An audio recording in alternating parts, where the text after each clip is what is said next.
मूर्ख साधु और ठग। एक बार की बात है, किसी गांव में एक साधु बाबा रहा करते थे।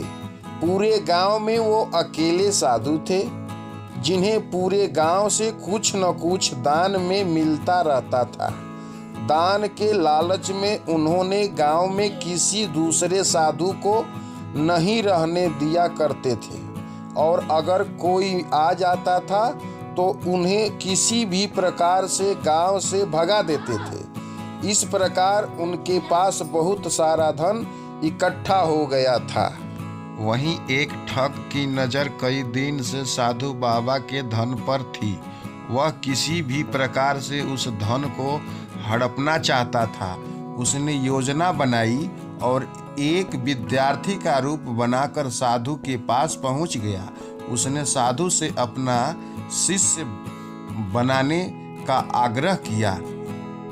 पहले तो साधु ने मना किया, लेकिन फिर थोड़ी देर बाद मान गए और ठग को अपना शिष्य बना लिए।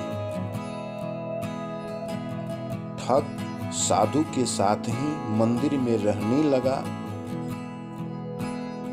और साधु की सेवा के साथ साथ मंदिर की देखभाल भी करने लगा। ठग की सेवा ने साधु को खुश कर दिया, लेकिन फिर भी वह ठग पर पूरी तरह विश्वास नहीं कर पाया। एक दिन साधु को किसी दूसरे गांव से निमंत्रण आया और वह शिष्य के साथ जाने के लिए तैयार हो गए। साधु ने अपने धन को भी अपनी पोटली में बांध लिया। रास्ते में उन्हें एक नदी मिली। साधु ने सोचा कि क्यों न गांव में प्रवेश करने के पहले नदी में स्नान कर लिया जाए। साधु ने अपने धन को एक कंबल में छुपाकर रख लिया और ठग से उसकी देखभाल करने को बोलकर नदी की ओर चले गए।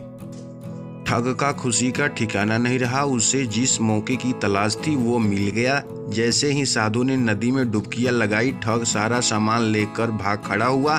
जैसे ही साधु वापस आया, उसे न तो शिष्य मिला और न ही उसका सामान। साधु ये सब देखकर अपना सिर पकड़ लिया। कहानी से यही सीख मिलती है कि कभी लालच नहीं करना चाहिए और न ही किसी की चिकनी चपड़ी बातों पर विश्वास करना चाहिए।